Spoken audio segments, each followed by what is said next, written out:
예, 지난 한두 주간 또 평안하게 잘 지내셨습니까?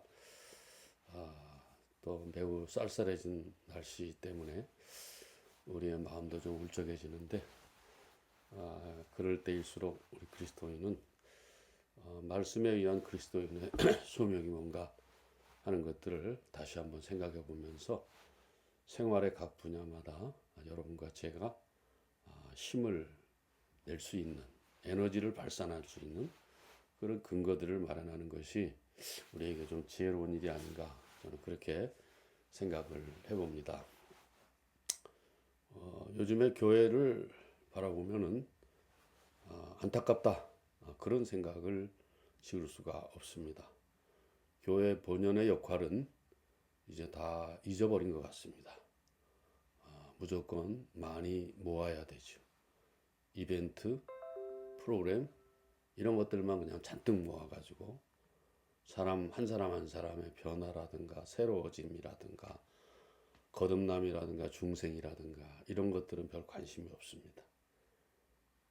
그래서 교회가 교회의 소명을 잃어가고 있다, 그렇게 판단할 수밖에 없는데, 이에 대한 책임은 제일 먼저는 우리 교회 리더들이 책임을 져야 되고요. 두 번째들은 또 성도들도 사실은 각성을 해야 될 것입니다. 그랬을 때 오늘 우리는 교회를 제대로 이해할 수가 있고 교회를 바로 세워 나갈 수가 있다는 것이죠. 오늘도 주변에 보면은 예배당 지어놓고 성전이라고 하는 이런 문구를 공공연히 내거는 사람들이 있어요. 정신 나간 사람들입니다. 그런 데 가면 안 됩니다. 그런 데 가면은 굉장한 큰 오류에 빠질 수밖에 없다는 것을 우리가 알아야 되는 것이죠. 교회는 뭐 옛날 구약시대 때 성전이 어디 있습니까? 왜 성전이라고 하는지, 예배당 자체를 그냥 뭐 무슨 신성시해 가지고 그거를 성전이라고 그러고, 안타깝습니다. 오늘 이 주제와 관련된 하나님의 말씀은 사도행전 2장 43절 말씀부터 47절, 얼마 전에 이 본문 가지고 했는데 또 이 새로운 각도로 보니까 이 본문이 또 제가 오늘 함께 나누려는 그런 말씀의 각도와 아주 정확하게 맞아떨어지는 본문이 아닌가, 이렇게 생각이 되었습니다. 신약성경 190페이지가 있겠습니다. 190면에 사도행전 2장 43절에서 47절 말씀까지 찾으신 줄 알고 제가 봉독해 드리겠습니다. 43절입니다. 사람마다 두려워하는데 사도들로 말미암아 기사와 표적이 많이 나타나니 믿는 사람이 다 함께 있어 모든 물건을 서로 통용하고 또 재산과 소유를 팔아 각 사람의 필요에 따라 나눠주며 날마다 마음을 같이하여 성전에 모이기를 힘쓰고 집에서 떡을 떼며 기쁨과 순전한 마음으로 음식을 먹고 하나님을 찬미하며 또 온 백성에게 칭송을 받으니 주께서 구원받는 사람을 날마다 더하게 하시니라. 아멘. 교회가 만약에 인간의 존엄을 이야기한다면 어떻게 표현하는 것이 가장 적합할까? 인간의 존엄은 굉장히 우리에게 중요한 과제일 수밖에 없습니다. 창세기에 보면은 우리 하나님께서 인간을 지을 때 당신의 모양을 따라서 그렇게 창조하셨다, 분명히 선언을 하고 있습니다. 그 말 한마디만으로도 충분히 인간의 존엄은 지켜져야만 된다, 보존되어야만 한다, 이렇게 말씀을 드릴 수가 있을 것 같습니다. 그러나 그 일이 있고 나서 얼마 안 돼서 살인 사건이 일어났습니다. 그것도 존속 살인이 일어났죠. 가인이 동생 아벨을 들에서 돌로 쳐 죽였습니다. 인간의 존엄이 그야말로 바닥으로 내동댕이 쳐진 것이죠. 오늘 우리가 사는 사회가 너무 삭막하고 각박해서 인간의 존엄이 잘 지켜지지가 않고 있습니다. 근데 여러분, 존엄이라고 말한다 그래서 무슨 대단한 것을 말하는 것이 아닌 것 같아요. 그래서 인간의 기본적으로 존중받아야 될 권리, 이것조차도 오늘 세상에서는 제대로 지켜지지 않고 있고 보장받지 못하고 있기 때문에 말씀을 드리는 것이죠. 예를 들어서 가장 기본적인 인권 같은 것도, 예를 들어서 의식주 해결 같은 거, 그런 말이죠. 먹고 입고 거주하는 것, 이것도 제대로 지켜지지 않기 때문에 오늘날 사회 전반에서, 아니 온 세계들 보면은 인간의 존엄이 바닥을 헤매는, 바닥까지 내동댕이 쳐지는 이런 현실 속에서 여러분과 제가 살고 있다는 것을 부인하기 어렵습니다. 그래서 그런 것들을 어떤 경쟁의 도구로 삼기 때문에 사람들에게 대해서 먹는 것, 입을 것, 또 거주할 것, 이것이 인간에게 미래를 향해서 점점 불안함으로 다가오고 있는데, 그것은 인간의 존엄을 자꾸 타락시키는 것, 다운시키는 것과 마찬가지다, 이렇게 말할 수가 있을 것입니다. 예수님 시대 팔레스타인, 거기에도 가난이나 굶주림은 그냥 일상이었어요. 대개 사람들이 그랬고 하루 벌어서 하루 먹고 살기 힘든 그런 상황이었습니다. 그때 기록을 보면은 그 몇 끼의 식사, 한 끼의 식사를 해결하기 위해서 자유도 포기하고 그냥 쉽게 종이 되어버렸어요.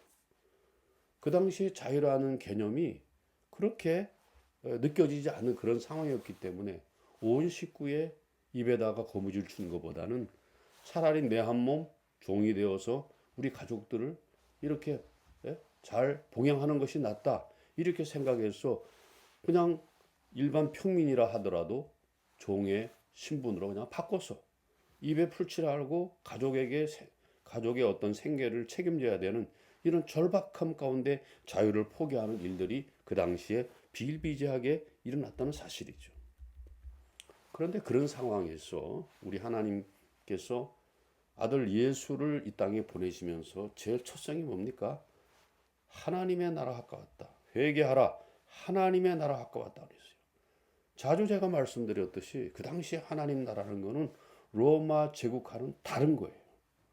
로마 제국은 무력과 또 그런 권력으로 사람들을 말 못하게 입다물게 만들어 버리고 그들의 통치 아래 두면서 그들 마음대로 자유를 유린하고 인권을 박살내버리는 그런 사회 속에서 그들이 살았는데, 그때 놀라웠게 우리 주 예수 그리스도께서 오셔서 회개하라. 하나님 나라가 가까웠다는 거예요. 왜 회개하라 그랬을까? 지금까지의 그런 로마 제국의 권력과 그 다음에 권세, 무력을 가지고 세상을 다스리려고 했던 것은 잘못된 것이고, 그거는 죄로 자꾸 몰아갔다. 그러니까 회개하라는 거예요. 그러니까 회개하라는 거예요. 그리고 하나님 나라 가까워서 이제는 하나님 나라에 속해서 살아야 된다 하는 것을 말해주고 있는 것이죠. 하나님 나라는 무엇으로 이루어져 있습니까? 섬김과 희생과 나눔의 진짜 사랑의 모습으로 다가왔다는 것입니다. 그 당시에 이러한 모습들은 일반 백성들에게, 일반 시민들에게 충격과 놀라움일 수밖에 없었다는 것이죠. 실제로 우리 주님은 이 같은 하나님 나라가 임하고 있음을, 하나님의 뜻을 받들어서 이 땅에 선포하고 실제로 삶으로 옮겼다는 것입니다. 제가 자주 말씀드린 것처럼 사랑이라는 것은 동전의 양면 같은 두 가지를 통해서 표현된다 그랬죠. 하나는 착한 일을 통해서, 하나는 의로운 일을 통해서. 그래서 의로운 일을 말씀하실 때는 그 당시의 종교 지도자들, 유대 종교 지도자들, 로마의 그 당국자들, 이런 사람들이 이제 불의를 행하고 있지 않습니까? 그렇기 때문에 예수께서는 그거에 대해서 서슴없이 지적을 하셨어요. 이거 잘못했다. 회개하라. 고쳐라. 계속해서 그것을 강조하셨어요. 반면에 선의 모습은 어떻게 나타나라 그랬죠? 병든 자, 가난한 자, 소외된 자들과 늘 함께 하시며 그들의 해결책이 되어주고 그들과 같이 하면서 그들에게 소망을 풀어준 것이 주님의 모습이다. 이것이 바로 하나님 나라의 전형적인 모습이라고 말할 수가 있다는 것입니다. 이렇게 하나님의 나라를 계속해서 강조하시고 본인이 실행하시고 삶으로 표현한 결과, 오늘 읽은 이 본문 말씀의 사도행전에서 드디어 교회가 탄생하게 된 것입니다. 교회가 세워지게 됐다는 것이에요. 여러분, 교회라는 건 뭡니까? 하나님 나라로 부르심 받은 그 사람들이 모인 것이 바로 교회예요. 예배당에 모인 사람들의 모임이 그것이 교회가 아니라는 것이에요. 하나님 나라의 본질을 알고 그 본질애로의 부르심을 받은 사람들, 이 사람들의 모임이 바로 교회라는 것입니다. 그렇기 때문에 교회는 계속해서 말씀을 드립니다마는 하나님의 통치와 질서를 받아들이고 동시에 예수 그리스도의 이 땅에서의 보여줬던 삶을 그대로 따르려고 하는 거예요. 그대로 실천하고자 하는 것입니다. 그런 것들을 견지하고 그런 것들을 지켜왔기 때문에 이제 그 당시의 초대교인들은 로마의 그 어마무시한 탄압과 유대 종교 지도자들의 막무가내식으로 그냥 잡아서 우겨넣는 것, 이런 것들을 다 해치고 존속해지면서 지금까지도 그렇게 얼마 제대로 된 교회 없지만은 영향력을 지금도 보여주고 있다는 그런 것이죠. 그래서 지금도 교회가 제대로 된 교회는 든든히 세워지고 있고 이 땅을 향해서 선한 영향력을 미치고 있다는 것입니다. 그렇기 때문에 우리는 교회가 무엇하는 곳이냐, 교회의 본질, 교회의 소명, 이것을 반드시 알고 여러분과 제가 신앙생활을 할 수 있어야 돼요. 오늘 본문 말씀에도 강조되고 있습니다만은 초대교회는 공동 소유를 원했다는 거예요. 이게 공평하게 산다는 것만 의미하지 않습니다. 그 당시 대개 사람들은 아까 말씀드린 것처럼 기본적인 것이 결핍되어 있는 그런 사회였어요. 예. 한 끼를 하루 일해서 한 끼 벌어먹기가 힘든 사회. 그렇잖아요? 그런 사회 속에서 살았고 자유와 인권이 유린당하는 건 그거는 그냥 아예 처음서부터 시작했던 일이에요. 그러니까 서로가 결핍을 느낄 수밖에 없었는데 이런 상황 속에서 산다는 것은 인간의 최소한의 존엄마저도 박살이 나버린 것이죠. 그렇기 때문에 초대교회는 처음서부터 공동 소유를 표방했던 거예요. 오늘 본 말씀에 나오지 않습니까? 자, 재산과 소유를 다 팔아 각 사람의 필요에 따라 나눠주며 각 사람의 필요에 따라 나눠주며 그렇게 나와 있잖아요. 그리고 하나님을 찬미하며 온 백성에게 칭송을 받으며, 지난번에 제가 말씀드린 그 구절들입니다. 그래서 초대교회는 인간이 누려야 될 최소한의 존엄, 이것들을 좀 보존해 주기 위해서 나름대로 애를 썼다는 것입니다. 놀랍지 않습니까? 이 지혜가 바로 뭡니까? 공동소유의 지혜에서 온다는 것입니다. 공동소유에. 그러나 지금 그렇게 할 수 있겠어요? 공동소유라까지는 안 가더라도 내가 있는 것 가지고 좀 모자라기도 하고 여유가 있기도 하지만 이걸 가지고 교회 성도들끼리 나눌 뿐만 아니라 세상과 함께 나누는 것이죠. 세상과 함께 나누는 것입니다. 그죠? 모여서 이벤트나 하고 많이 모였다라고 자랑질이나 하고 교회 건물 자랑이나 하고 쓸데없는 이벤트는 아주 거국적으로 하면서 진짜 교회의 본질과 교회의 소명에 대한 눈 딱 감고 있는 것이다. 이 말이에요. 이거는 교회가 아니라는 거예요, 여러분. 이건 교회가 아니라는 거예요.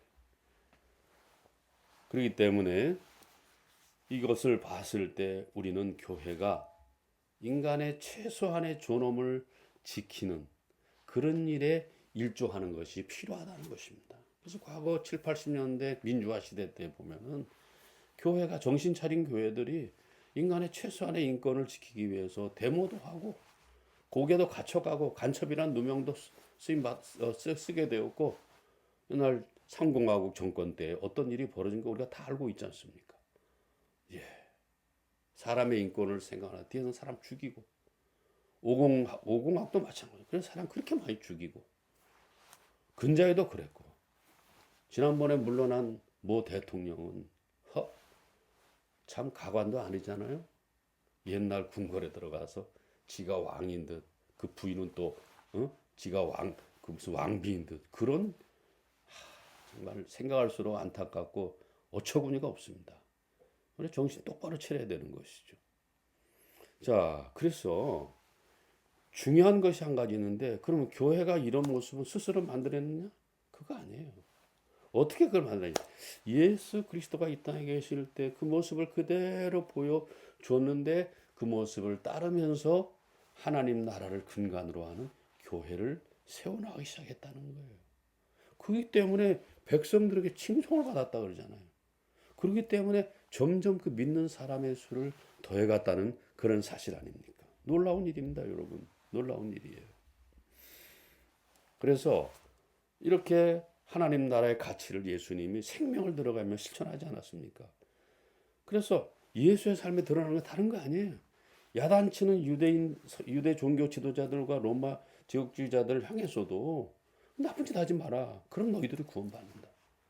그리고 예수님 자신은 또 소외된 자, 병든 자, 가난한 자 이런 선행을 베풀음으로써 이것도 역시 하나님 나라죠.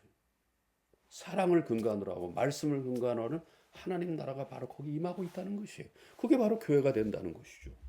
그렇지 않습니까? 그래서 이게 또 오해하기 쉬운데요. 이게 막 무슨 뭐 교회가 구제기관이라고 생각하면 안 됩니다.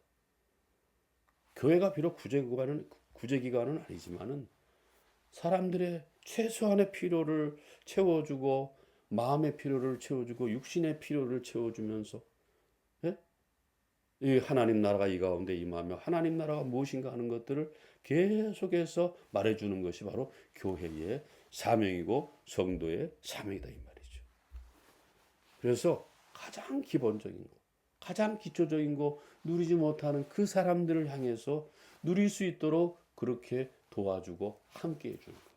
그것이 바로 중요한 것이다 이 말이죠. 그렇기 때문에 초대교회는 연령, 성별, 신분 관계없이 활짝 열렸습니다. 여러분. 모든 사람을 다 받아들였어요. 그렇기 때문에 지금 나와 있는 것처럼 지금 이런 교회 있어요. 초대교회가 그 당시에 기적 같은 일을 만들어냈다는 것입니다. 근데 오늘날 교회는 어떻습니까? 부익부 빈익빈익 그대로 드러나고 있어요. 그대로 드러나고 있습니다. 그냥 있는 교회는 막 더 채워지고 더 많아지고 막 알통을 보이고 막 위력을 대단하게 막 과시하고 말이지. 이게 뭐 하는 건지 모르겠어요, 여러분. 가당키나 한 겁니까, 여러분? 그리고 그 담임 목사 한 사람에서 그냥 뭐 부자 세습도 괜찮고, 교회 세습도 괜찮고, 재정도 지 맘대로 쓰고, 수십억을 지 맘대로 쓰고, 몇 천억 들여서 교회 짓고, 이게 뭐 하는 짓입니까? 이건 안 되는 거예요. 교회가 이렇게 되면 이미 그거는 교회가 아니다. 그렇기 때문에 오늘 교회는요, 부하기 위해서 모이는 거 아닙니다. 많아지기 위해서는 모이는 거 아니지 않습니까? 높아지기 위해서 모이는 거 아니잖아요.